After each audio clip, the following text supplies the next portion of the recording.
Hey, happy Wednesday. Good morning, everyone. Thanks for taking a few minutes to join me in this devotional thought we call Coffee with PC. That's because I usually bring my cup of coffee like I have this morning. Sorry for last week. I left you to drink your coffee all alone on Wednesday morning. That's because Denise had her reconstructive surgery the first part of last week, and so came home late Tuesday night, and so it was just working with her, needed to be close to home, and just with all the busyness of that, forgot about touching base with you guys, so apologize for that. But for those of you who are asking and praying for her, we're so grateful for your prayers. She is doing pretty well. She goes tomorrow for her follow-up with the surgeon. Just kind of make sure everything's healing right and get any further instructions. Hopefully she'll be able to do a little bit more. She's a little uncomfortable, as most people are after surgery, but overall doing well. So thanks to all of you who have prayed for her through this journey that she's been on since late 2021. We appreciate that more than we can say. I wanted to spend these few minutes with you, though, catching up on something. You know, if you've been part of our service on Sundays, we've been going through the book of Hebrews, and one of the more well-known verses and sections of Hebrews we did a few weeks ago. It's the end of chapter 4. But since we've been talking so much these last weeks about what it means that Jesus is our high priest, it brings those to mind. Because one of the things it says at the end of chapter 4 is that Jesus is our high priest, but he's a high priest who has been tempted in every way as we are, but is without sin. So he's able to empathize with us. He understands, in other words, what it's like when we go through temptation. And so then he invites us to approach the throne of grace with confidence and there receive mercy and find grace to help in time of need. That last couple of verses of Hebrews chapter 4. And just thinking about that, what does it mean that Jesus was tempted? Well, one of the things we have in the scriptures is what's often referred to as the temptation of Jesus. It's in Matthew's gospel in chapter 4, where Jesus, one of the first acts that he does after he's baptized and before he really begins his public ministries, he goes into the wilderness. And it tells us that he goes out in the wilderness specifically to be tempted by the devil for this time of testing.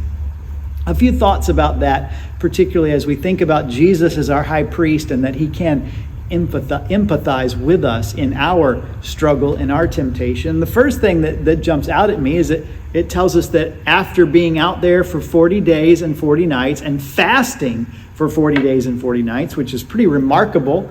I have never had to fast that long, maybe a day or two for some medical procedures along the way. Certainly never 40 days and 40 nights, but you would expect that after fasting for 40 days and 40 nights, you'd be pretty hungry. And lo and behold, what is the first temptation?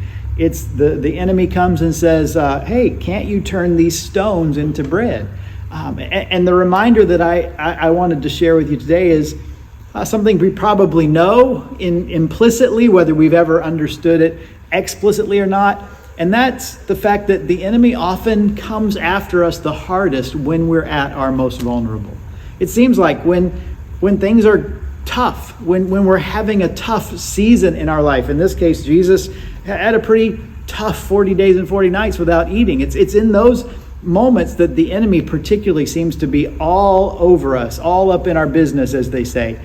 And Jesus experienced that too. Of course, he responded to that by saying, man does not live by bread alone, but by every word that comes out of the mouth of the Father. He responded to it by quoting the Hebrew Bible, the Old Testament scripture, and understood even in his weakness, he was able to do that. So when we say that Jesus can empathize with us, here he is at what have been one of his weakest points, certainly physically weakest, and he was able to resist that temptation. Satan often comes at us when we're weak, when we're tired, when we're stressed, when maybe we're physically dealing with some things. It's often then that maybe the temptation is a quick way, just like for Jesus. Hey, you can fix this appetite quickly. Sometimes the temptation for us in difficulty is a quick hit, a quick high, a quick feel-good moment.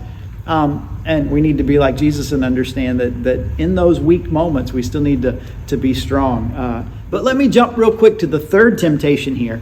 The third temptation is when Satan takes Jesus to a high mountain and shows him kind of all the kingdoms of the world. And he says, I will give it all to you if you will bow down and worship me. And some people have pointed out, in some ways, this is a shortcut for Jesus. Jesus came as the Messiah. He came to redeem all of humanity, to make the kingdoms of this world return to him. And Satan, in some ways, people have posited, is like, hey, rather than doing all that cross and all that pain and suffering stuff that's down the road, you just bow down and worship me, and we'll give you what you came for right away. Of course, we know that's a temptation. That's the wrong way to handle it. And Jesus answers very, very appropriately. And really, in some ways, as I think about the temptation account, it's the key to all his resisting of temptation. And it's the key to how we resist temptation by saying, away from me, Satan, for it is written, worship the Lord your God and serve him only. What we call not worshiping the one true God is usually idolatry. It's anything, and it can even be a good thing, that we elevate in our life to the point where it becomes what we worship and serve, that our whole life works toward that. For some people, it's the pursuit of pleasure. We live in a pleasure-driven society. We're constantly bombarded with messages that, if it feels good, do it. And certainly a hypersexualized culture that we live in, that's part of the mantra. That's part of the cultural value. And so for some, it's that. It's pleasure. For others, it's power and wealth particularly. We're also a very prosperous society as you compare us to many parts of the world. Most of the poorest of people that we know live in a much higher standard of living than any place that would be considered poor in other parts of the world by comparison. And so we live in a high standard of living, and we're constantly bombarded with the ways that with our wealth we are able to enjoy the good life. That we think if we just have enough or more, that we can have a better life. That's a temptation. That's an idol we can elevate. Pleasure can be an idol, that we put aside everything else to pursue that. Wealth can be an idol. Lots of things in our lives can be idols. Not that pleasure is bad or that wealth is bad. Both of those can be positive things in our life if we're pursuing them according to how God shows us it's right. But when they become the idol, they become the be-all, end-all, well, that's when temptation gets us every time. And Jesus gives us the hint here: worship the Lord your God and serve him only. We used to use this other verse when we talk about finances, but elsewhere the scriptures tell us where our treasure is, there our heart will be also. And we usually think of treasure as money, as wealth, as finances, but we can treasure any number of things. We can make that the most important. Again, I said good things: family, a relationship, a child, a spouse. Those things can become idolatrous in our life. And that's saying nothing of all the other stuff that constantly bombards us and pulls us this direction and that. Jesus faced that exact kind of temptation. And I'm thrilled that we have this. A quick reminder that we learn Jesus was tempted, which means for us, temptation is not the same as sin.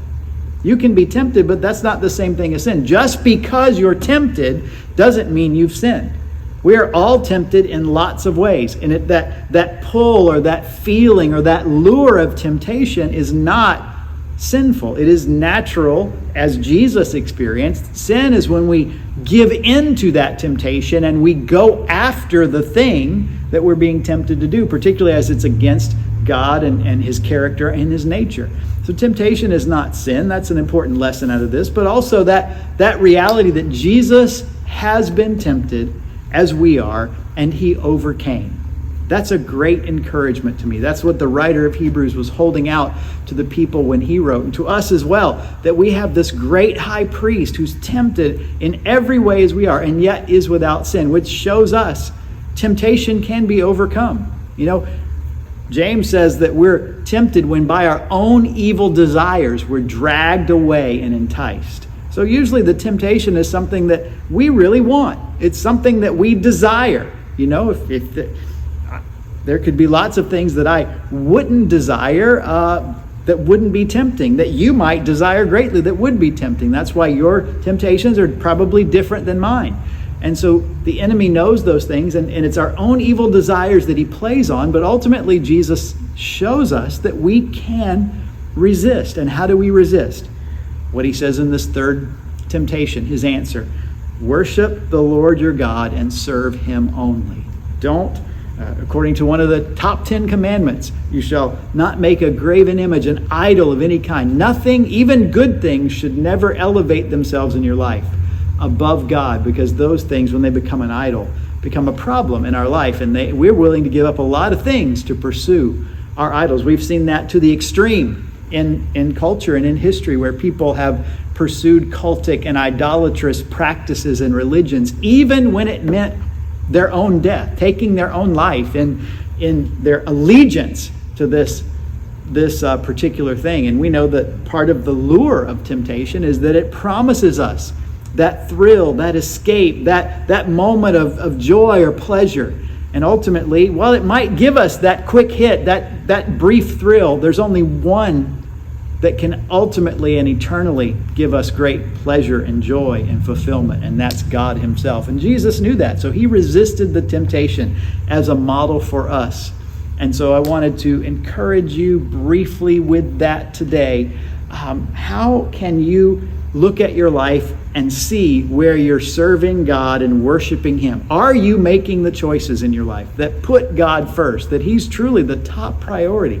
Because as we elevate him, as we see him for his beauty and his majesty, for his goodness and grace and holiness and righteousness and justice, as we see him for who he truly is, he becomes more and more of a magnet to our soul.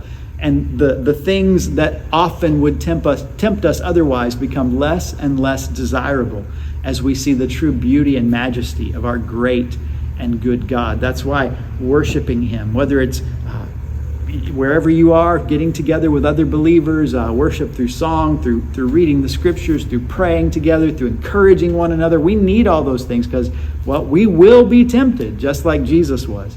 But just like Jesus, we can overcome. We can resist. He always gives us, Paul says, a way of escape that we will be able to bear up under it. So I hope you'll find that way of escape, whatever it might be this week that tempts you. And certainly we want to encourage you to worship God and serve him with us here. If you're in Key Largo, we'd love to have you join us Sundays 9 a.m. We're continuing in the book of Hebrews on Sunday mornings.